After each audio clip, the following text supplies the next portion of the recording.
everyone! Good morning! Alam nyo ba, ang gagawin ko naman ngayon ay hindi na muna microdermabrasion facial. Ako ay magkukotary ng mukha ng aking kliyente. And this time, hindi rin siya babae. Lalaki po siya. Ang daming mga warts and siringoma ang aalisin ko sa buong mukha ni Sir.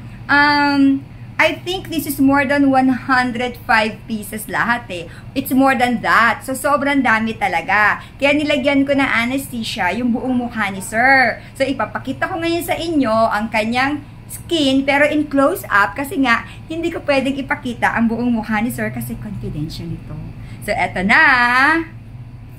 Ayan. So, syempre, since meron tayong anesthesia, guys, kailangan lalagyan natin siya ng plastic. Ayan. Para magde-develop agad siya. Iinit siya.